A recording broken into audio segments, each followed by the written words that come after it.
Bem-aventurados os que choram, porque eles serão consolados.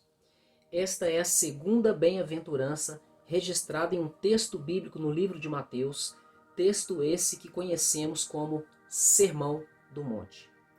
Esta é a segunda bem-aventurança. E se você tem interesse de ver um estudo sobre a primeira bem-aventurança, que diz: Bem-aventurados os pobres de espírito, porque deles é o reino dos céus, basta você acessar a nossa playlist que está no canal falando sobre o Sermão do Monte. Meu nome é Anderson e você está no canal A Porta Estreita. Que a graça e a paz de Jesus Cristo estejam com vocês. Eu preparei um estudo sobre esse versículo e estarei lendo uma breve introdução que diz o seguinte: as bem-aventuranças são características inerentes ao cristão. Logo, o verdadeiro cristão chora. Por isso, Jesus disse: bem-aventurados os que choram. Porém, precisamos saber que esse choro não se refere a qualquer tipo de choro ou lágrimas derramadas. Muitas coisas nessa vida nos levam ao sofrimento e, consequentemente, ao choro, como, por exemplo, uma intensa queimadura na pele, uma dor de dente, enxaquecas, a perda de um bem valioso como uma casa, um carro, uma quantia em dinheiro furtada, relacionamentos desfeitos e até mesmo a perda de um ente querido. Tudo isso que mencionei como exemplo, dentre outras coisas, nos leva a sofrer, podendo nos fazer chorar. Mas Jesus não se refere a esse tipo de choro. Então, no próprio texto que li, já temos o entendimento do que não quer dizer este choro dessa bem-aventurança, mas nós vamos ver daqui para frente o que significa, o que quer dizer esse choro, a qual tipo de choro Jesus está se referindo. Então nós vamos ver primeiramente por que não é qualquer tipo de choro. Em Mateus capítulo 5, versículo 4, está escrito: bem-aventurados os que choram, porque eles serão consolados. Mas nós já lemos que não se trata de qualquer tipo de choro. Então eu lancei aqui uma pergunta para a nossa reflexão: por que não é qualquer tipo de choro que está sendo referido pelas palavras de Jesus nessa segunda bem-aventurança? Primeiro, as bem-aventuranças, elas se referem a pessoas salvas.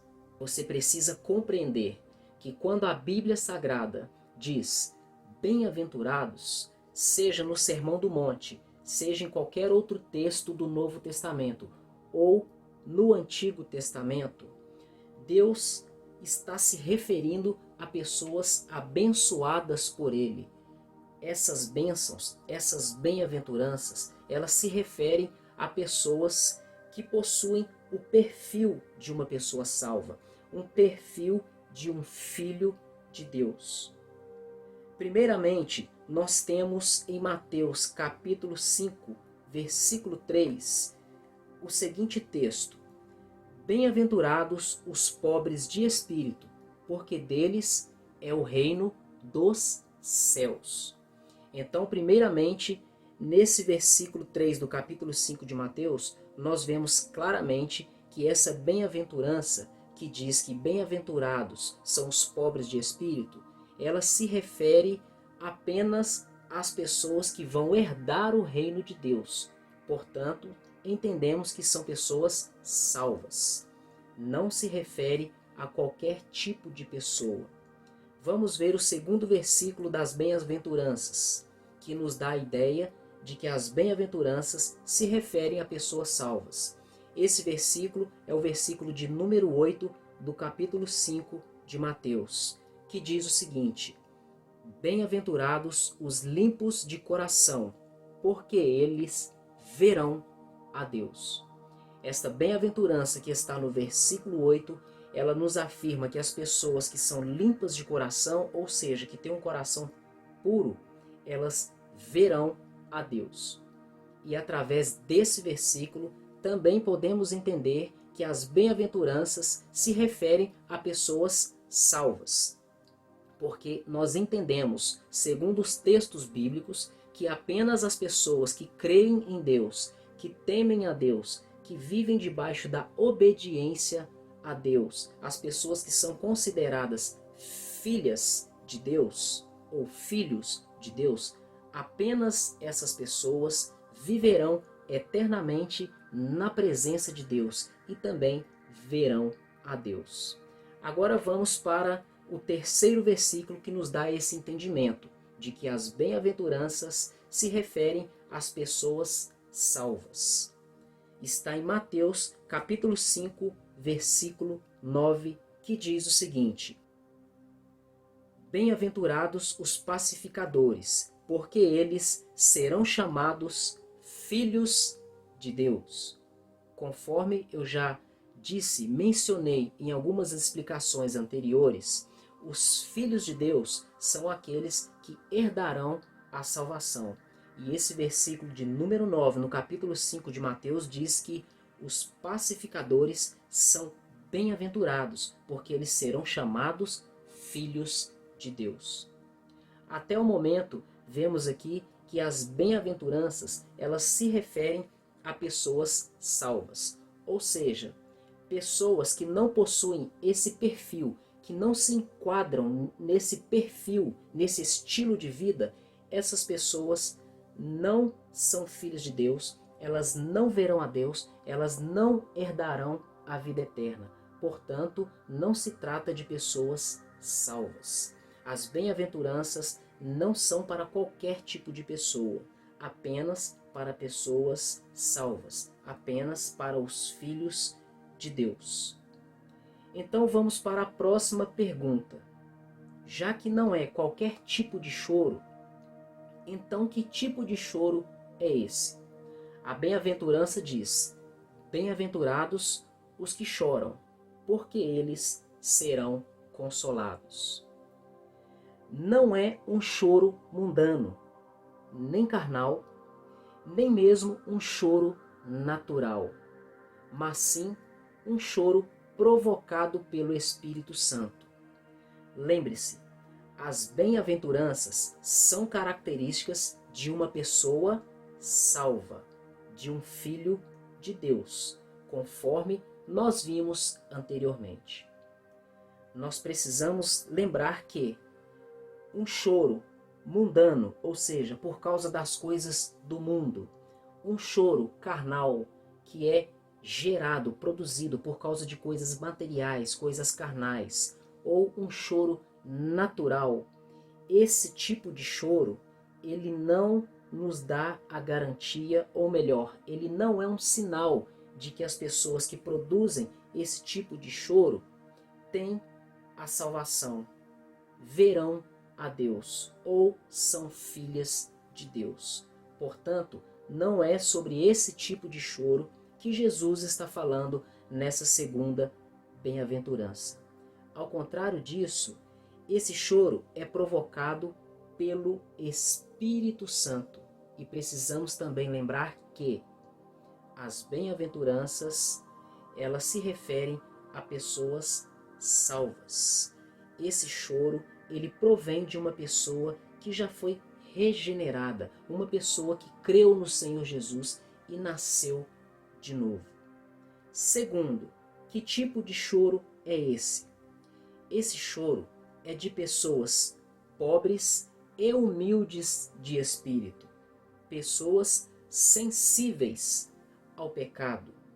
Podemos considerar essa bem-aventurança uma consequência da primeira bem-aventurança, que diz o seguinte: Bem-aventurados os pobres de espírito, porque deles é o reino dos céus. Essa bem-aventurança está em Mateus capítulo 5, versículo 3, um versículo anterior a esse que estamos estudando.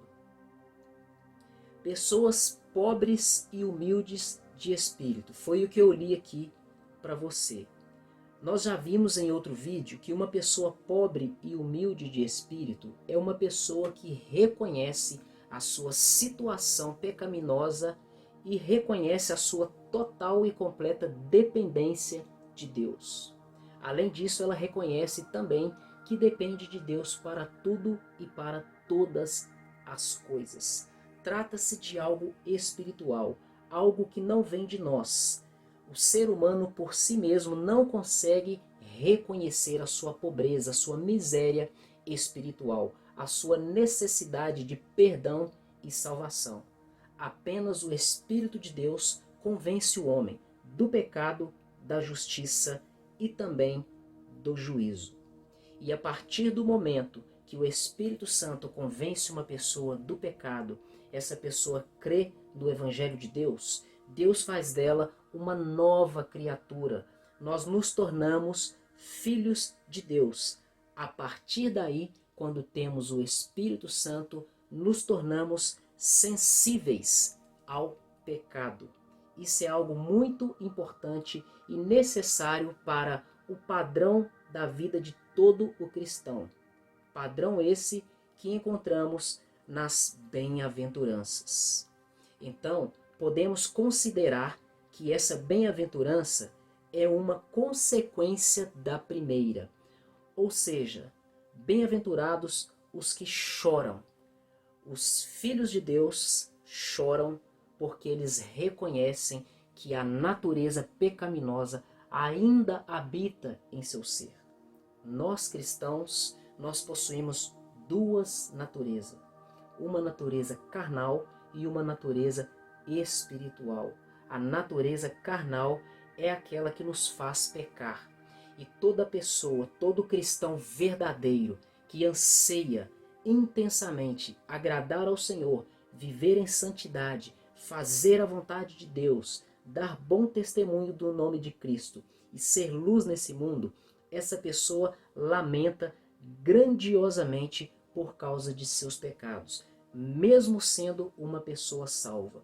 O maior anseio de uma pessoa salva é sair desse corpo terreno, ser glorificado no dia da ressurreição e viver eternamente em santidade na presença do Senhor, sem qualquer tipo de pecado.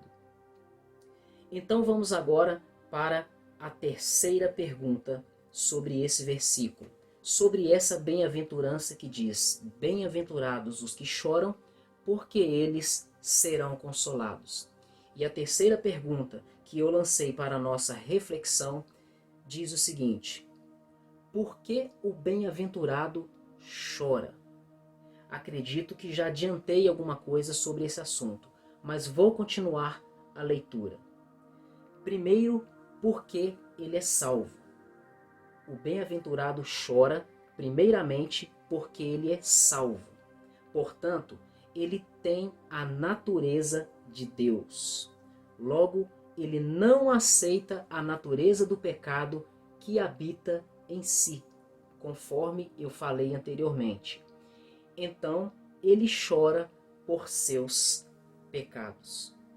Vamos ver aqui um exemplo do salmista, que está em Salmos, capítulo 51, do versículo de número 1 ao versículo 3. O texto diz o seguinte: vou ler na versão Almeida Corrigida Fiel. Tem misericórdia de mim, ó Deus, segundo a tua benignidade. Apaga as minhas transgressões, segundo a multidão das tuas misericórdias. Lava-me completamente da minha iniquidade e purifica-me do meu pecado. Versículo 3. Porque eu conheço as minhas transgressões e o meu pecado está sempre diante de mim.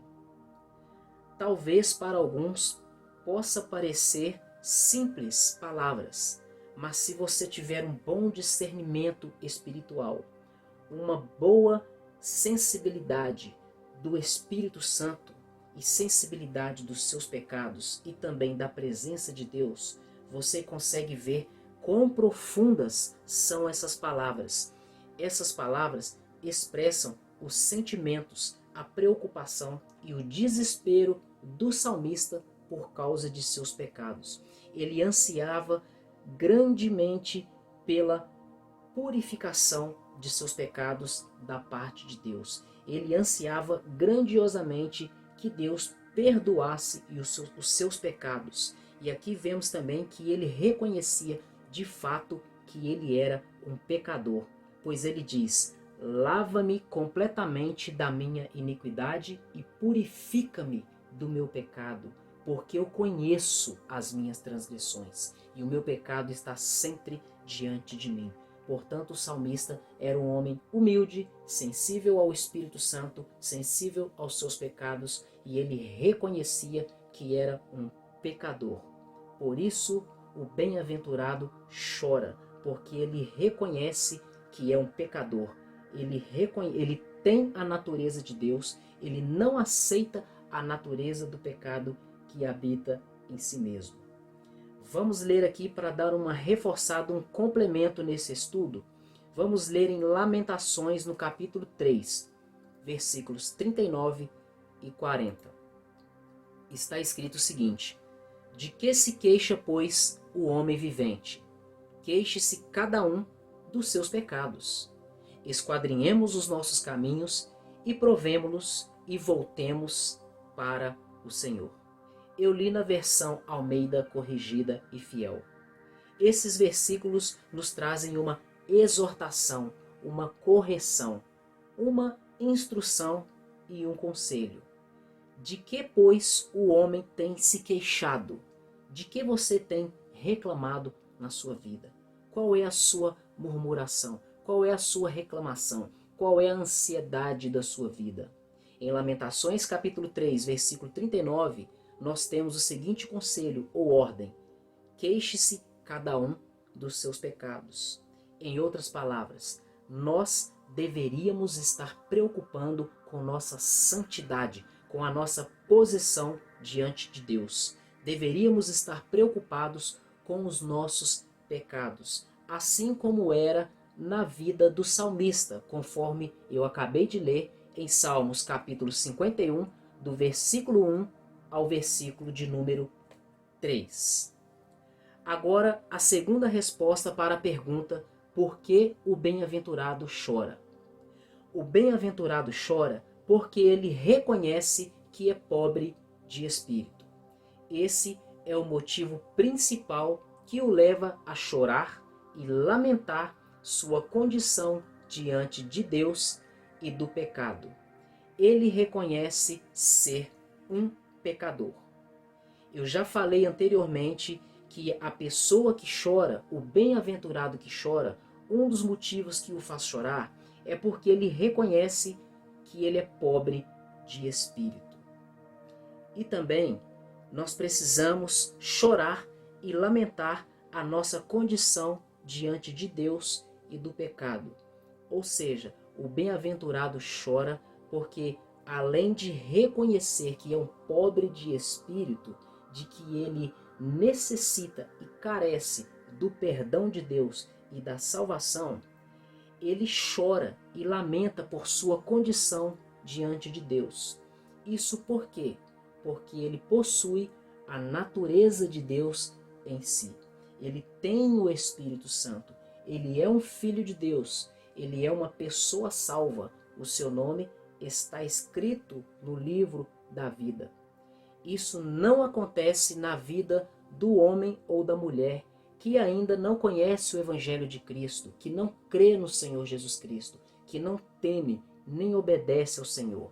Na vida da pessoa que ainda não foi regenerada e nem mesmo nasceu de novo. Terceira resposta para a pergunta: por que o bem-aventurado chora? O bem-aventurado não chora apenas por seus pecados. Olha que interessante. Ele chora pelos pecados alheios e pelo estado deplorável da sociedade e do mundo em decorrência do pecado. Vamos ver aqui dois exemplos de pessoas dentro da Bíblia Sagrada que lamentaram pelo pecado de pessoas ou de um grupo de pessoas.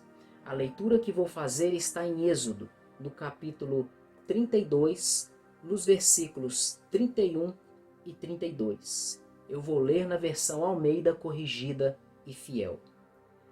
Assim tornou-se Moisés ao Senhor e disse: Ora, este povo cometeu grande pecado, fazendo para si deuses de ouro.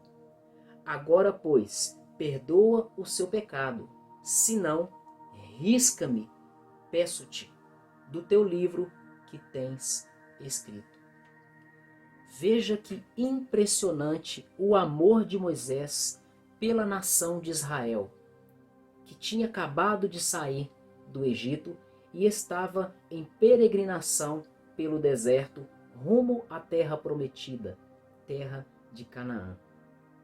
Talvez, se fôssemos eu e você, nós condenaríamos esse povo quando Deus fez a proposta para Moisés de que faria dele mesmo uma nova nação e antes exterminaria todo aquele povo. Talvez nós gostaríamos, em nossa carnalidade, nós aceitaríamos essa proposta, nós acharíamos interessante essa proposta. Mas Moisés era um homem que possuía o amor de Deus em seu coração, o amor pelas almas. Ele zelava por Deus e por sua promessa para aquele povo. E ele não agiu com egoísmo. Antes disso, ele agiu com misericórdia. Ele teve compaixão daquele povo. Ele foi generoso, ele foi amoroso com aquele povo, a ponto de dizer o seguinte para Deus: Deus, perdoa o pecado desse povo.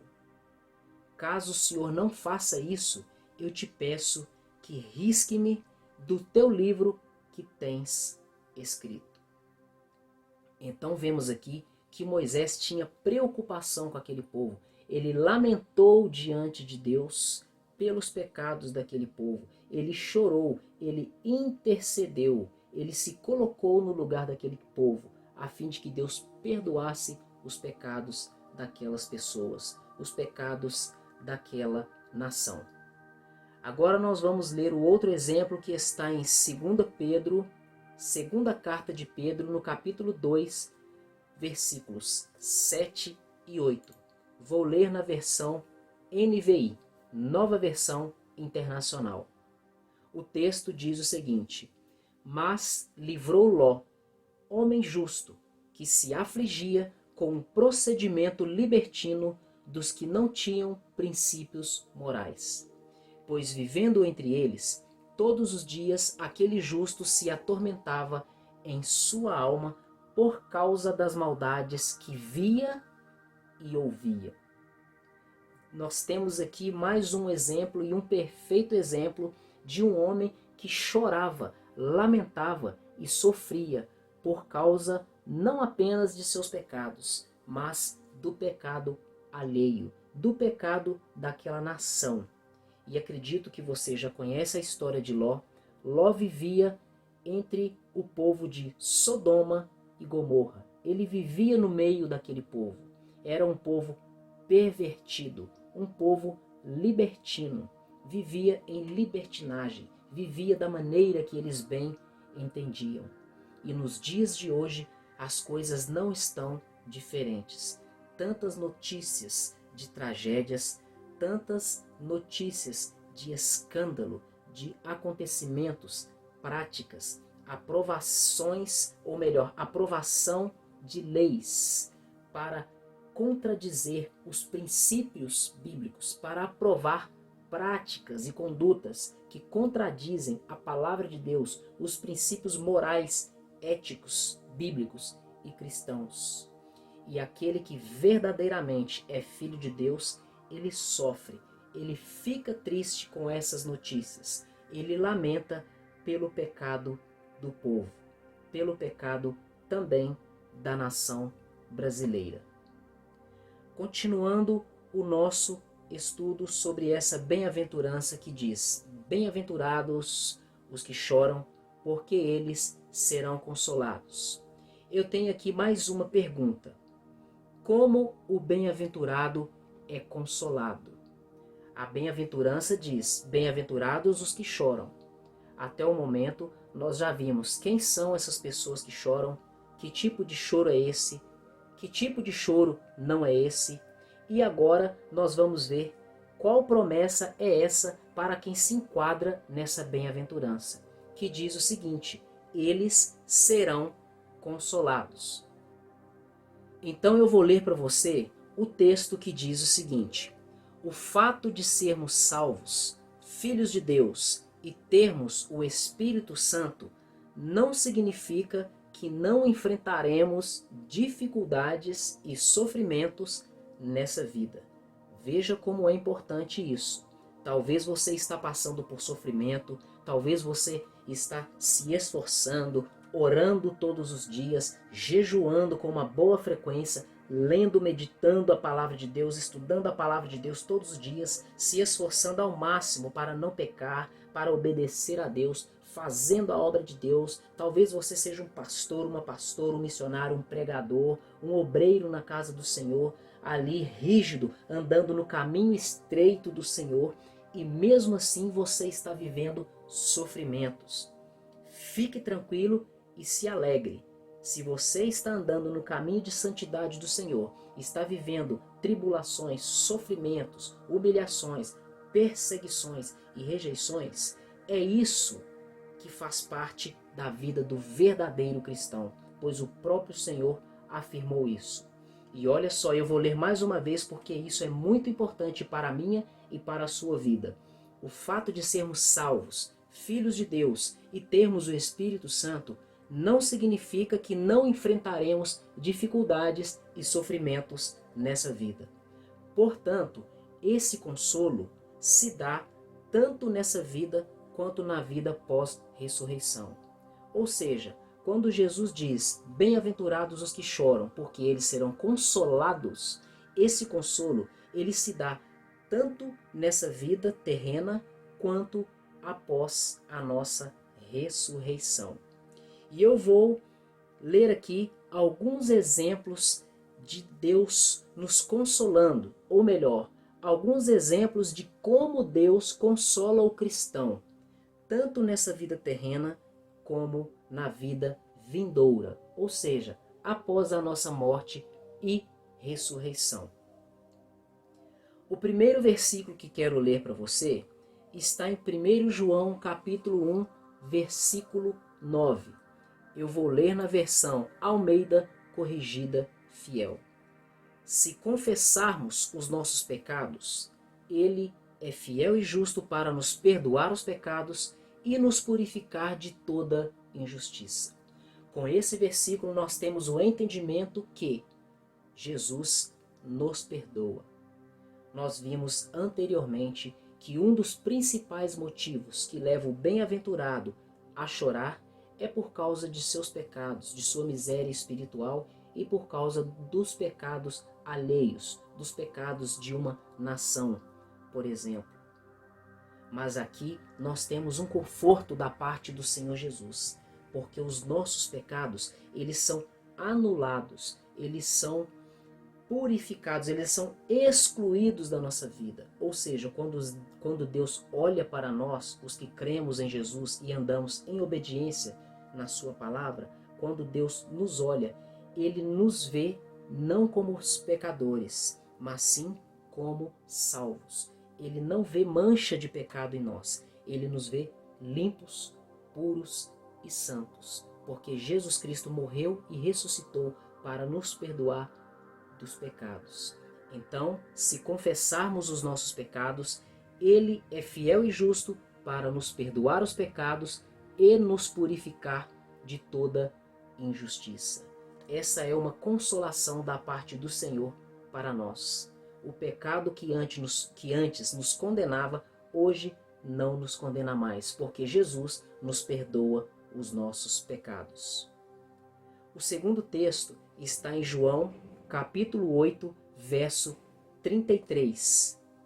Ou melhor, João, capítulo 8, verso 36. Eu vou ler na versão Almeida Corrigida Fiel, e o texto diz o seguinte: se, pois, o Filho vos libertar, verdadeiramente sereis livres. Mais uma vez, o pecado está envolvido na questão da bem-aventurança. Esse texto que acabei de ler não possui a palavra pecado, nem o verbo pecar, mas aqui está falando de libertação, de liberdade. Se, pois, o Filho vos libertar, verdadeiramente sereis livres.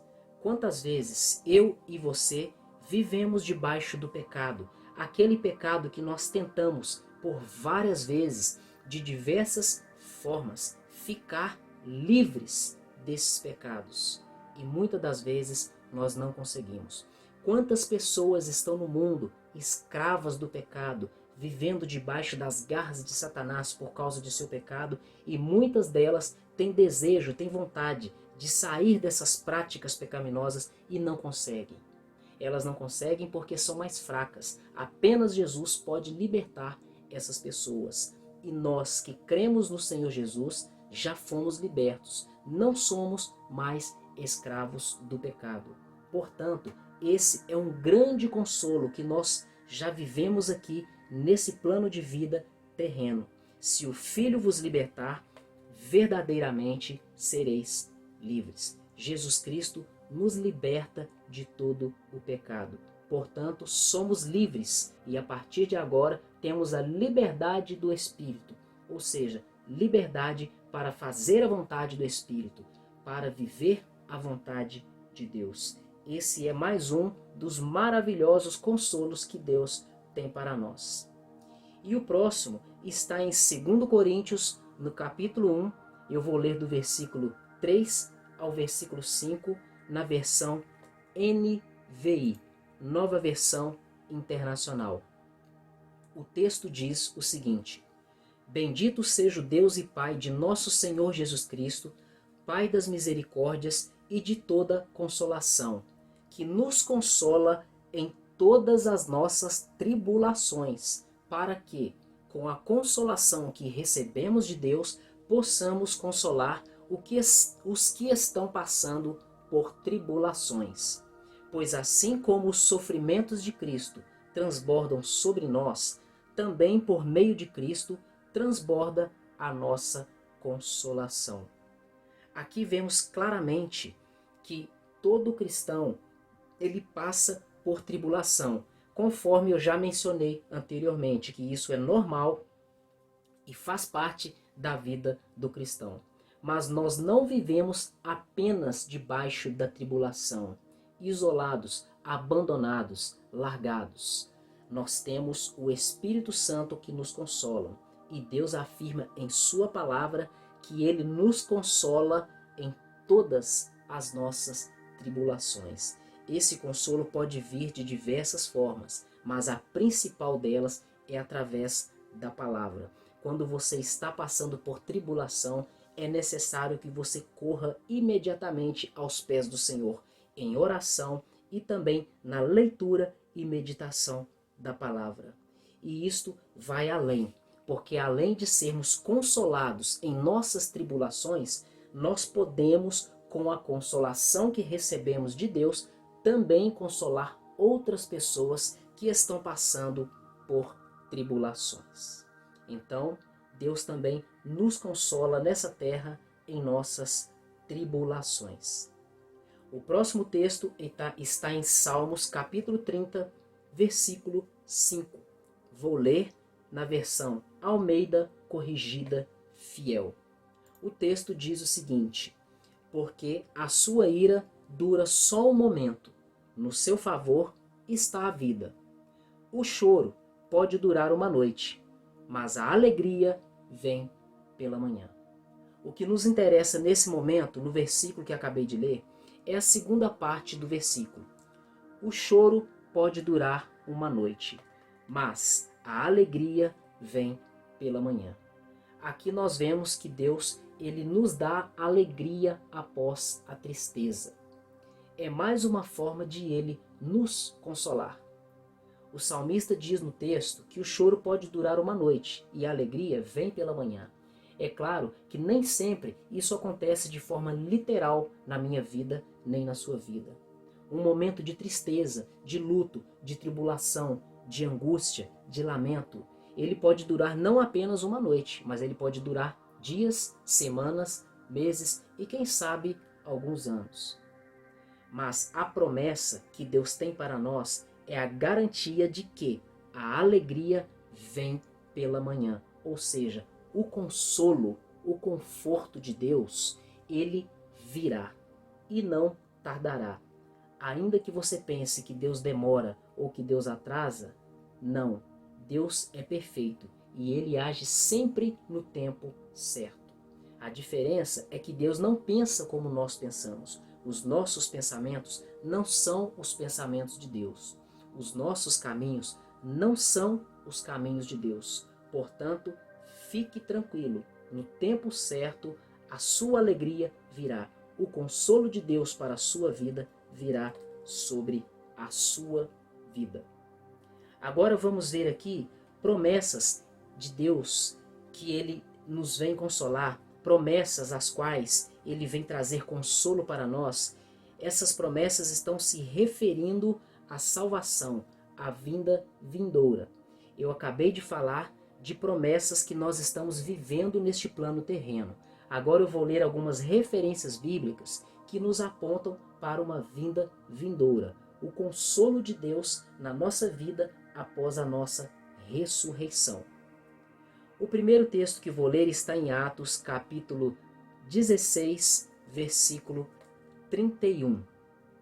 O texto está na versão Almeida Corrigida e Fiel e diz o seguinte: E eles disseram: Crê no Senhor Jesus Cristo e serás salvo, tu e a tua casa.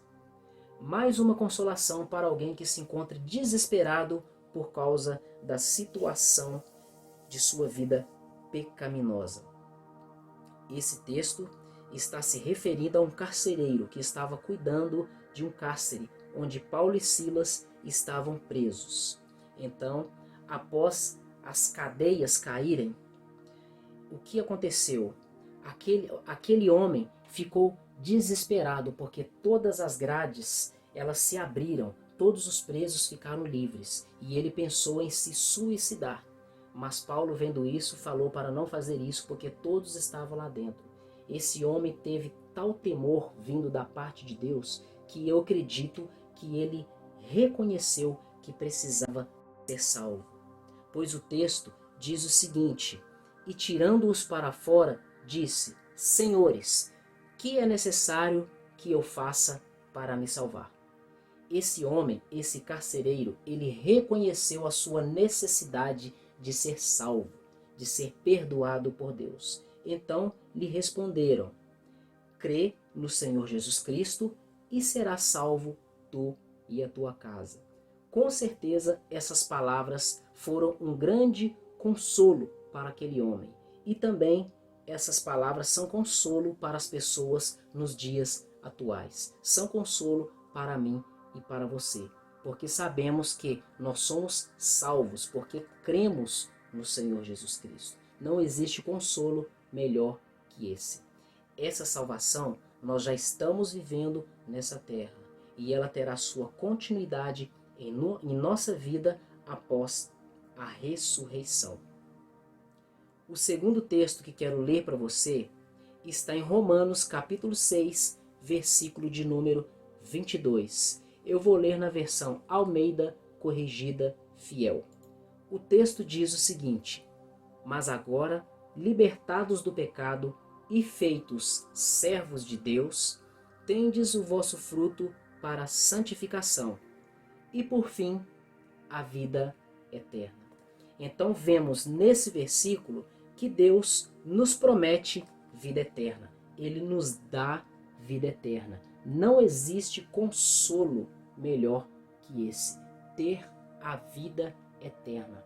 O maior anseio na vida de um verdadeiro cristão é sair dessa vida terrena, desse plano de vida terrestre e entrar no plano de vida celestial, pós-ressurreição, herdar a vida eterna.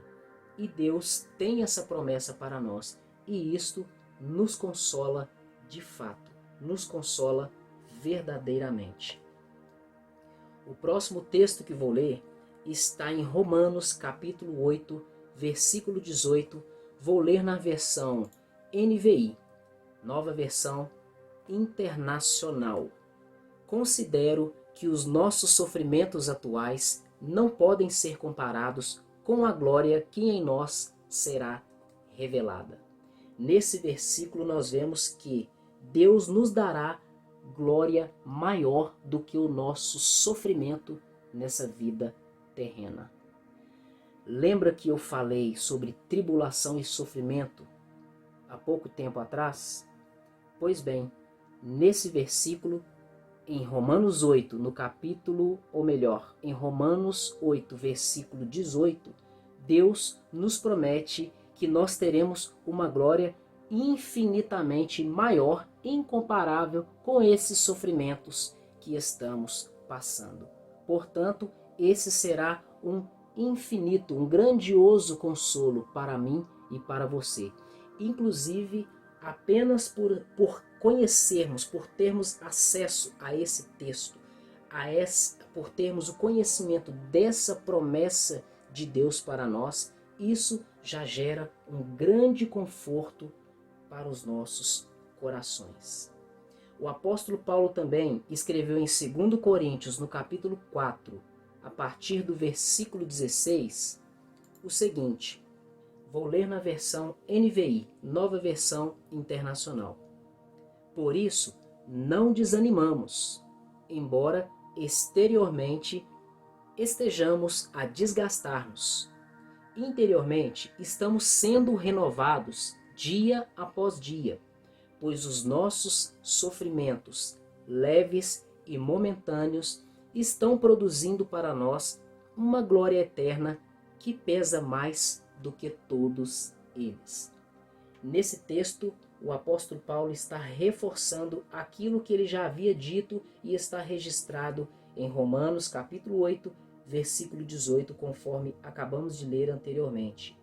Ele diz que os nossos sofrimentos, eles são leves e momentâneos. Tamanha é essa glória que está reservada para nós.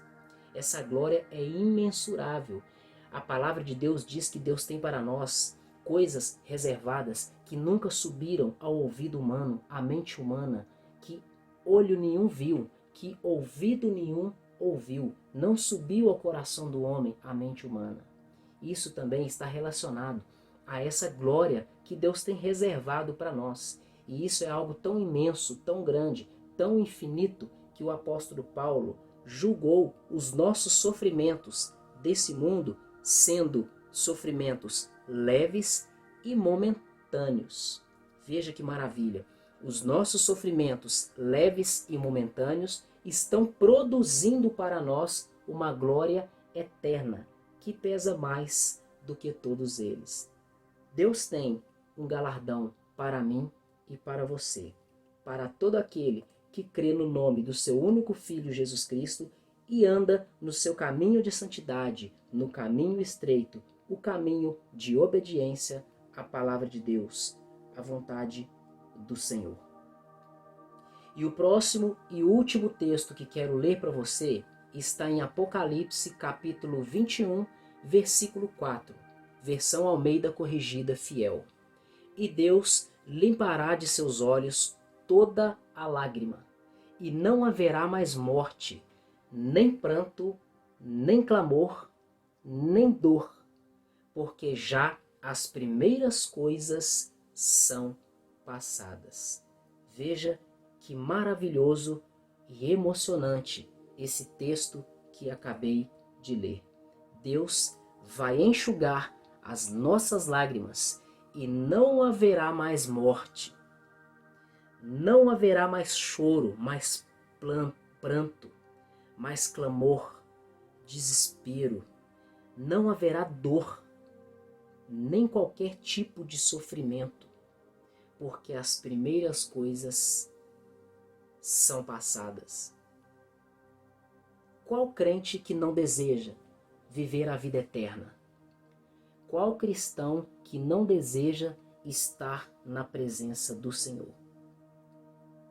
É até difícil falar que essa ou aquela promessa de Deus é a melhor de todas, que uma é melhor que a outra. Até mesmo porque tudo que vem da parte de Deus é bom. Algumas bem-aventuranças, algumas promessas que nós falamos, elas são coisas maravilhosas da parte de Deus para nós. E nós até podemos julgar uma ou outra como sendo a melhor de todas. Mas veja bem, veja que emocionante essa promessa. Deus, além de limpar dos nossos olhos toda a lágrima por causa dos sofrimentos desse mundo terrível, corrompido pelo pecado, cheio de maldade, além disso, Ele nos garante, Ele nos promete que não haverá, ou seja, não existirá mais a morte, nós não morreremos. E nós também não nos afastaremos de Deus, nós estaremos eternamente na presença dEle.